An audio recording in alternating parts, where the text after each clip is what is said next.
भगंदरामध्ये Indigo carmine डायटिस.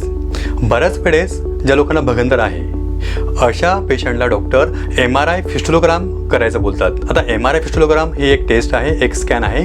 त्याच्यामध्ये भगंदर हा किती आतमध्ये पसरलेला आहे ते समजतं आपल्याला. पण MRI फिस्टुलोग्राम बरोबरच आपल्याला इंडिगो कार्माइन नावाची टेस्ट करणं हे गरजेचं असतं. कारण बऱ्याच वेळेस MRI फिस्टुलोग्राममध्ये जे ट्रॅक बारीक असतात तर ते बारीक ट्रॅक त्या MRIमध्ये येत नाहीत. जे भगंदराचे ट्रॅक जर एक बारीक असतील, एकदम छोटेसे असेल तर ते MRI मशीन डिटेक्ट नाही करत. तर अशा वेळेस MRIच्या मशीनमध्ये ते ट्रॅक न आल्यामुळे तुम्हाला पुन्हा भगंदर होतो. तर अशा वेळेस आपल्याला इंडिगो कार्माइन नावाची टेस्ट करणं गरजेचं असतं. आता इंडिगो कार्माइन नावाची टेस्ट ही काय आहे? ही जनरली आपण भगंदरामध्ये करतो, म्हणजे फिस्टुला इन ॲनोमध्ये करतो.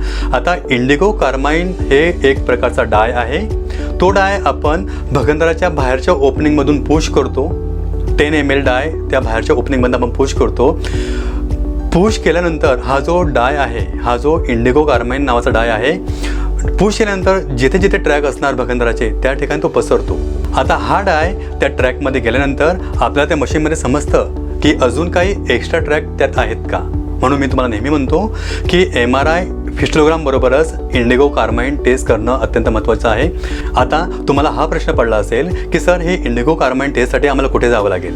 तर तुम्हाला ही टेस्ट करण्यासाठी तुम्हाला कुठेही जायची गरज नाही आहे. कारण ही टेस्ट जी असते ते स्वतः जो मुळव्याध भगंदर तज्ञ जो सर्जन असेल तर तो स्वतः करतो.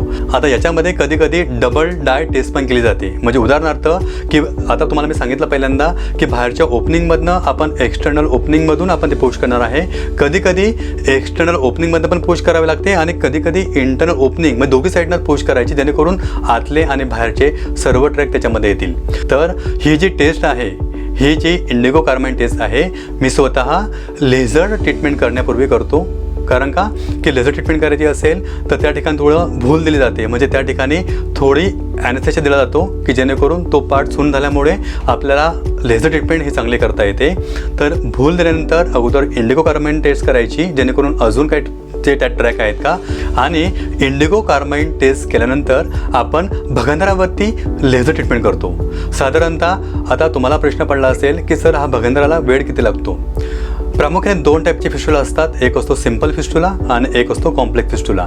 तर सिंपल फिस्टुला म्हणजे काय की सिंगल ट्रॅक असतो 2 सेंटीमीटर 3 सेंटीमीटर. जर तुम्हाला सिंपल फिस्टुला असेल, सिंगल ट्रॅक असेल तर लेझर ट्रीटमेंट करायला साधारणतः 15 ते 20 मिनटं लागतात.